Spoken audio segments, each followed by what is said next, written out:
Bienvenue de nouveau à l'île Maurice pour cette émission Contre-courant. Car malgré ces chants religieux hindous que vous entendez, qui sont dédiés au dieu Shiva, nous sommes bien à l'île Maurice et non pas en Inde au bord du Gange. Nous sommes dans le temple shivaïste le plus sacré de l'île Maurice, à Grand Bassin, au bord d'un lac, dans les montagnes du sud-ouest de l'île. C'est un haut lieu de pèlerinage qui attire bien sûr la forte communauté hindoue de l'île, une communauté qui représente aujourd'hui plus de 50% de la population, mais c'est un lieu qui attire aussi des membres de toutes les religions.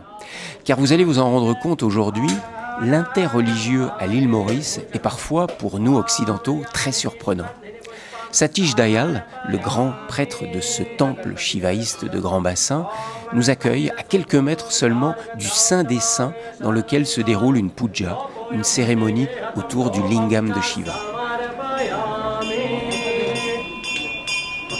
Ça, c'est le temple principal du pays. Et de ce genre du temple, dès la création du monde, il y a seulement 13. 12 se trouvent en Inde, l'unique que trouve ici. Et ici, on a eu la manifestation du dieu Shiva et souvent une expérience de choses miraculeuses. Le temple est nommé comme Maurisheshwar Jyotirlinga Mandir, plus connu comme le temple Dayal. Il y a la famille Dayal qui les gère et qui s'occupe du temple. Et ici, chaque semaine, on reçoit plus de 7000 personnes et pour la grande fête, on va recevoir plus de 600 000 personnes. Et ce lac, ce temple est dédié au dieu Shiva. Et sous un toit, il y a presque toutes les divinités hindoues qui sont réunies sous ce toit.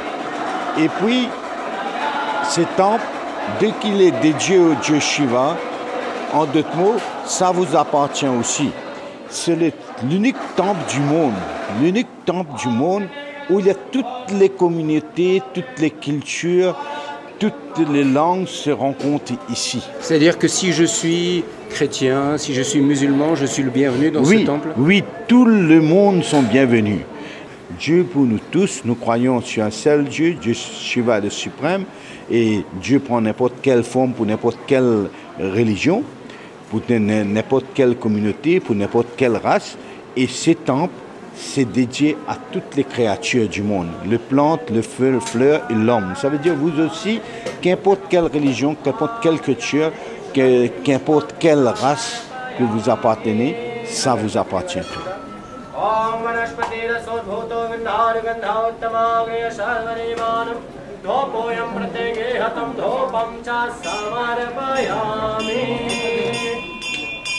D'origine indienne, le père Doré est prêtre catholique des missions étrangères de Paris, envoyé en mission à l'île Maurice depuis l'an 2000.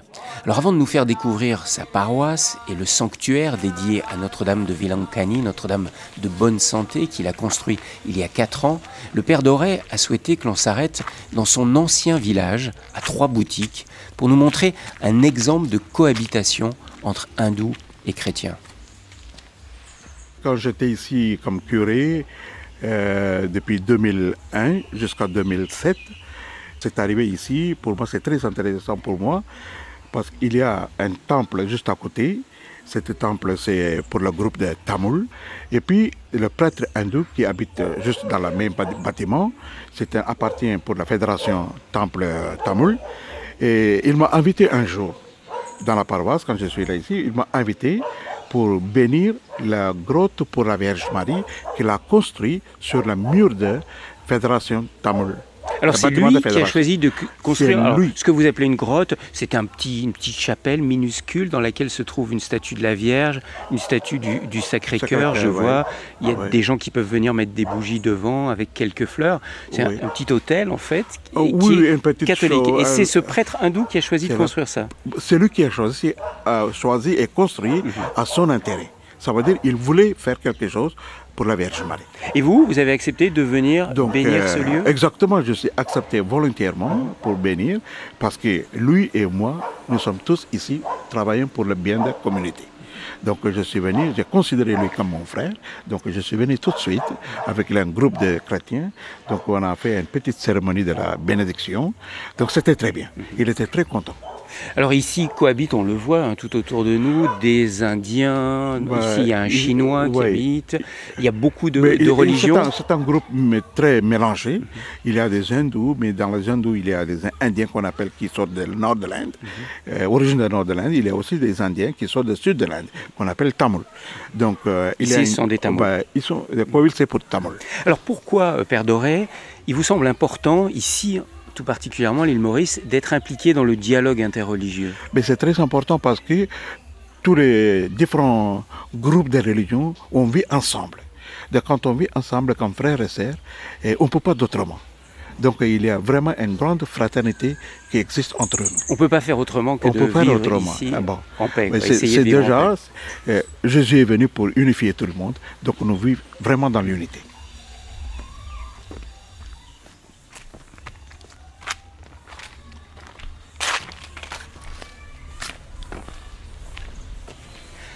Madame Ragini Chaoma, merci de nous avoir ouvert les portes de votre temple, temple hindou. Oui. C'est votre mari, qui malheureusement n'est pas là aujourd'hui, il est à La Réunion, qui a choisi de construire cette petite grotte dédiée à la Vierge, une grotte catholique. Oui. Pourquoi est-ce qu'il a choisi de construire cela?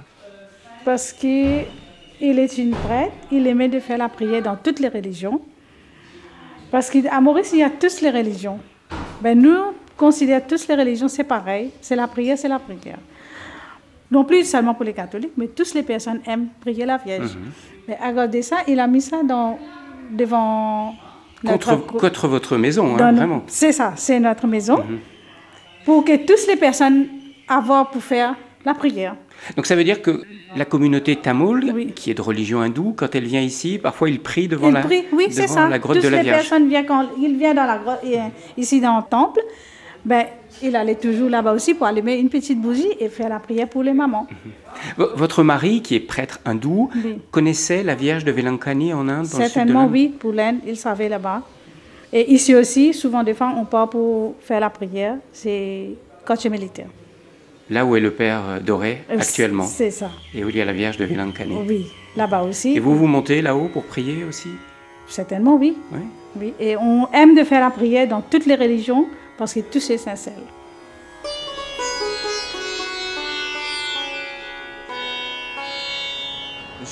Comment j'ai reçu 175?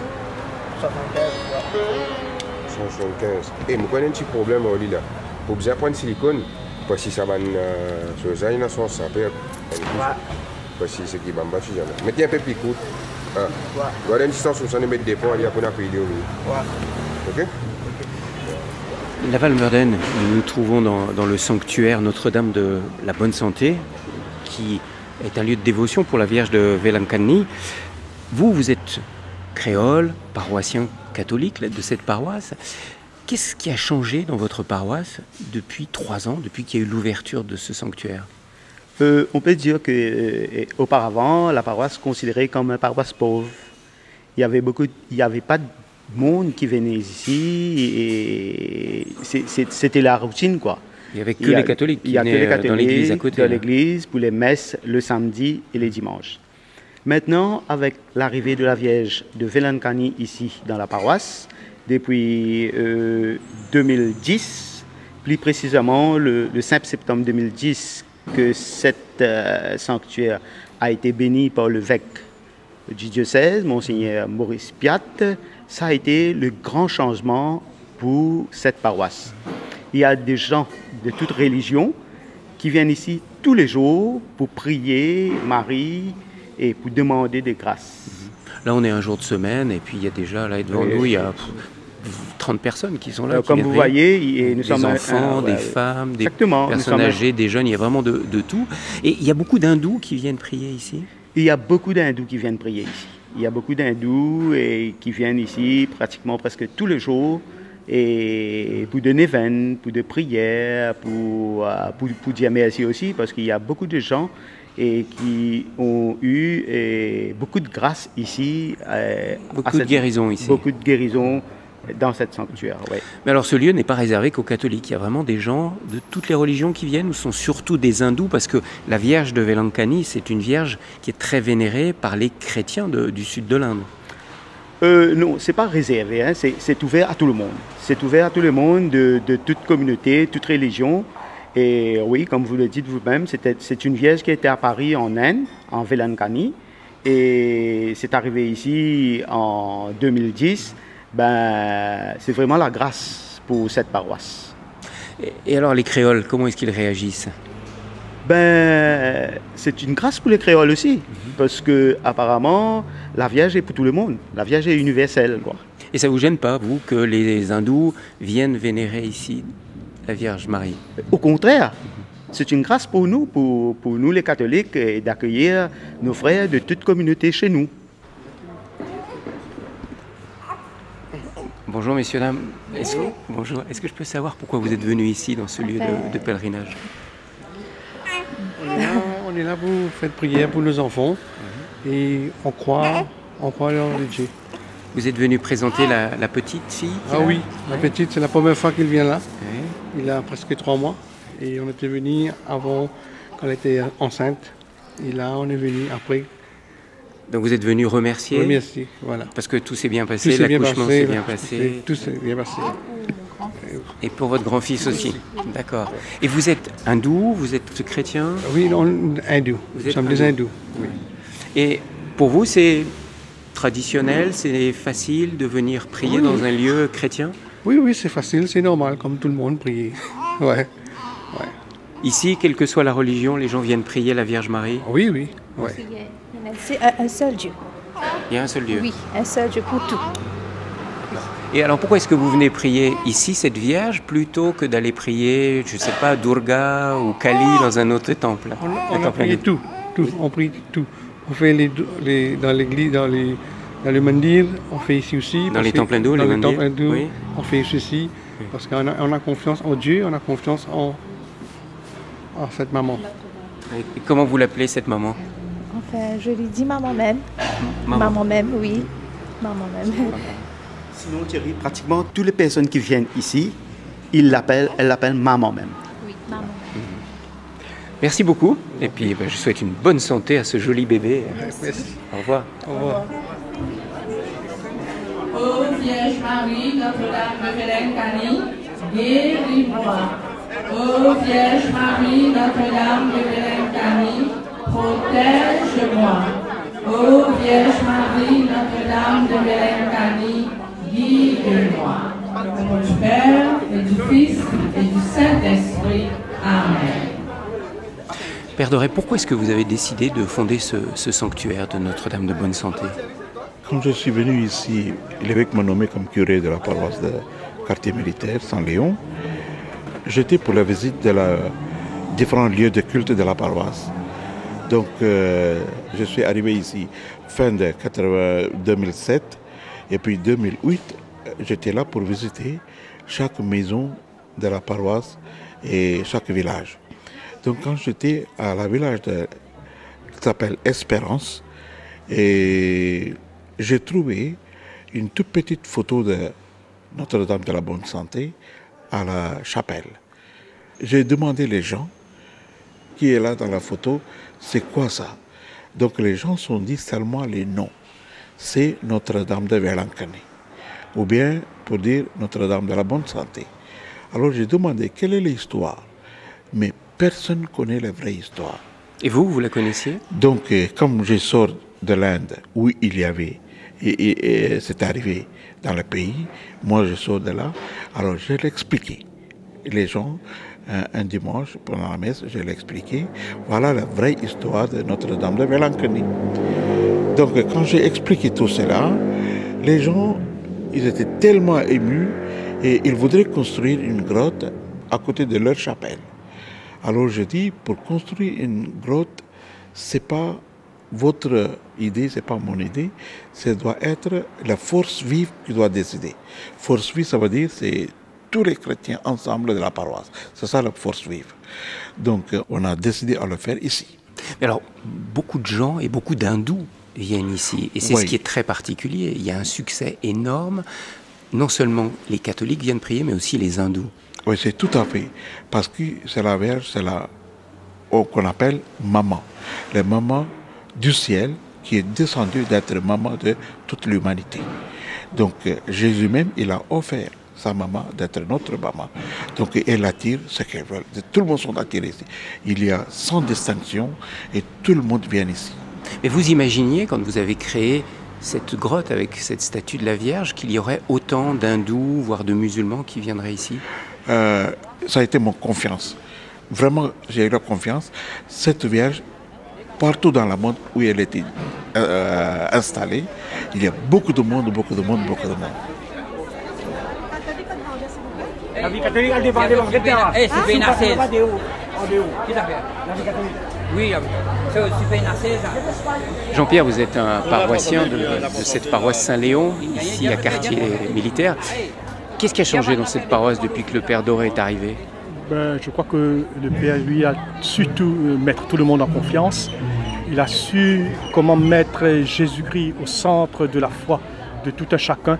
Et je crois que le plus important, il nous a montré comment chacune d'entre nous d'être responsable de notre vie chrétienne en tant que baptisés et de voir aussi quelle est notre mission envers Jésus et envers nos frères. Et quand vous dites chacun, il ne fait aucune différence entre les créoles, les blancs, les indiens qui sont ici? Non, pour le Père Doré, il n'y a pas de différence entre les hommes. Comme Jésus-Christ l'a fait, lui aussi il ne fait pas de différence entre les hommes. Pourtant, lui, il est indien. Mais si, ça ne se sent pas ici? Si, il est indien, mais je crois qu'on le voit comme un envoyé de Dieu ici sur notre paroisse. Ouais. Et alors, qu'est-ce qui a changé depuis qu'il y a ce sanctuaire dédié à la Vierge de bonne santé? Ça, c'est très important. Depuis qu'il a le sanctuaire, je crois que notre paroisse, notre lieu de Saint-Léon, ça, c'est devenu comme un centre de pèlerinage. Il y a beaucoup de monde qui vient. Il n'y a pas que les chrétiens, il y a les musulmans, il y a les hindous, toutes sortes de confessions différentes qui viennent visiter ce lieu pour mettre surtout leurs souffrances, leurs âmes et le doléance entre les mains de Maman Velankani, qui est Notre-Dame de la Santé. Alors Karim, bonjour. Bonjour. C'est vous le technicien qui a participé à l'élaboration de ce lieu de pèlerinage là, pour les chrétiens? Moi, je ne prends aucun titre. Oui. Mais Ricardo, mon meilleur ami, a plan de créer ça, de dessiner ça et de faire ça venir en réalité. Et je lui ai aidé. Vous l'avez aidé. Ouais. Alors, vous êtes musulman? Oui, je suis musulman. Alors, vous êtes un musulman qui aide les chrétiens à fabriquer un lieu de dévotion? Dans mon monde de pensée, il n'y a pas musulman, chrétien, mais ça, toute chose qui implique Dieu, c'est de la positivité. C'est le chemin de la paix, c'est le chemin de tout le monde ensemble, qui met tout le monde ensemble. Mais il n'y a rien de division dedans. Et ça, ce sont les chrétiens qui ont créé ça. C'est les musulmans qui ont aidé ou les hindous. Et pour vous, c'est normal tout ça? On doit rester positif pour toutes, pas seulement pour l'église, pour les mosquées, pour le mandil. Dans tous les pays, dans toutes les régions, on doit respecter tous les gens. Alors, vous, Karim, vous pensez ça? Vous connaissez beaucoup de musulmans à l'île Maurice qui pensent comme vous? Ou vous êtes une exception? Non, je prends aucun crédit, mais je pense seulement pour moi et j'aide les autres à penser comme moi. Mais je ne veux pas dire comment les autres pensent. Mais je vais aider les autres à penser comme moi. Pour vous, c'est important qu'il y ait cette cohabitation, cette bonne entente entre les différentes religions. Si l'île Maurice aujourd'hui, on dit rouge, bleu, jaune, vert, on doit avoir tout le monde ensemble. Mais pas dire qu'il y a des hindous dans tel endroit, des chrétiens dans tel endroit, mais on doit montrer les mondes, un exemple que tous les mondes sont vraiment ensemble. Les couleurs que vous avez données, c'est les couleurs du drapeau de l'île Maurice. C'est l'île Maurice et c'est les 4 premières couleurs. Merci beaucoup. Merci beaucoup. Okay. Et vous, moi, c'est Ricardo. Et vous êtes chrétien? Ah oui, chrétien. Vous avez beaucoup travaillé aussi pour ce monument. Ça, vous seriez prêt à aller travailler dans une mosquée ou dans un temple hindou pour les aider à fabriquer un lieu de prière? Oui, ça vient comme si c'est en moi ça. Et vous avez déjà fait? Vous avez été travailler pour un temple hindou ou une mosquée? Plusieurs fois. Plusieurs fois. Pour la décoration? Oui, pour la décoration. Et puis tout, enfin, du tout.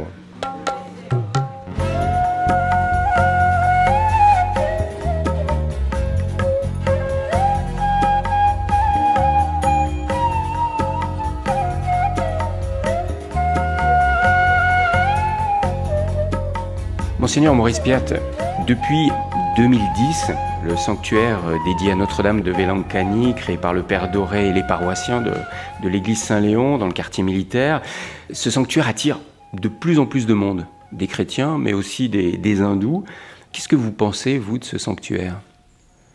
Alors, Notre-Dame de Velankani, comme vous savez, vient d'une apparition qui a eu lieu en Inde, qui est plus ancienne, je crois, que celle qu'on a eue au XIXe siècle en France. Et c'est dédié à la guérison, comme vous savez. C'est Notre-Dame de la guérison.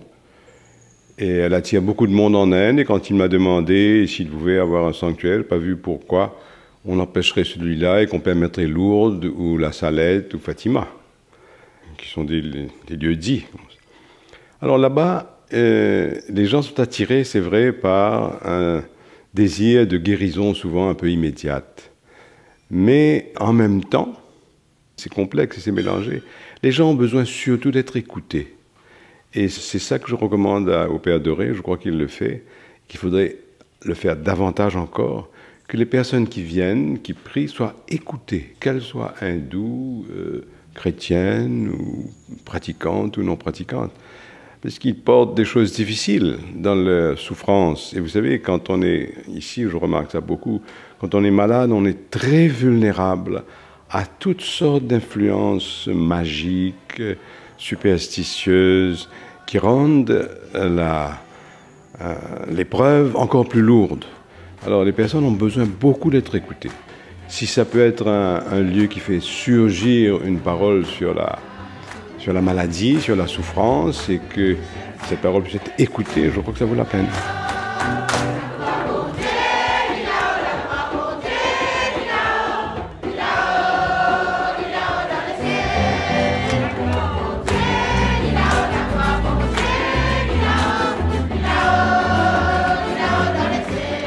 Père Doré, qu'est-ce que vous faites tous les mercredis ici dans cette paroisse de quartier militaire?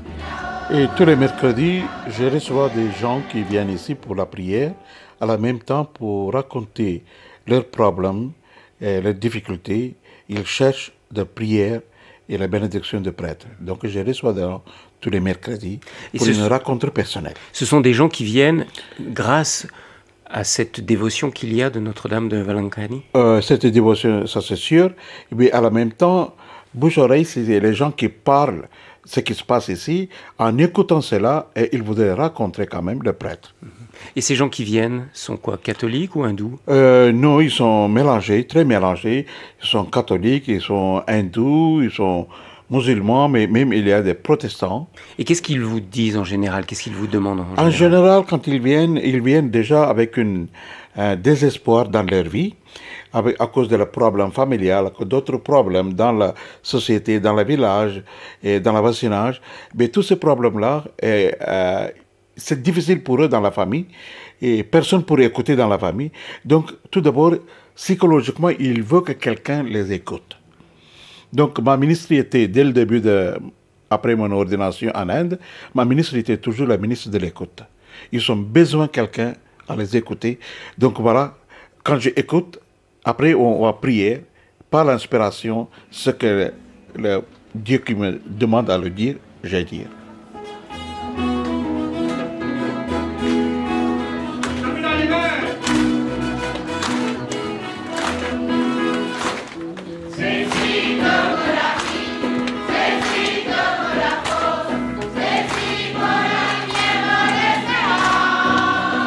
L'écoute, l'accueil de l'autre dans sa différence, la bienveillance sont les ingrédients indispensables pour un meilleur vivre ensemble, que ce soit ici à Maurice, mais aussi où que nous soyons. J'espère que cette découverte de l'île Maurice, au-delà de la carte postale, vous a intéressé. Je remercie tous ceux qui nous ont accueillis dans cette île arc-en-ciel, et ils sont vraiment nombreux. Je les remercie vraiment, quelle que soit leur communauté. Et un merci tout particulier aux missions étrangères de Paris qui ont rendu possible ces reportages, des reportages qui ont été réalisés techniquement par Philippe Faure.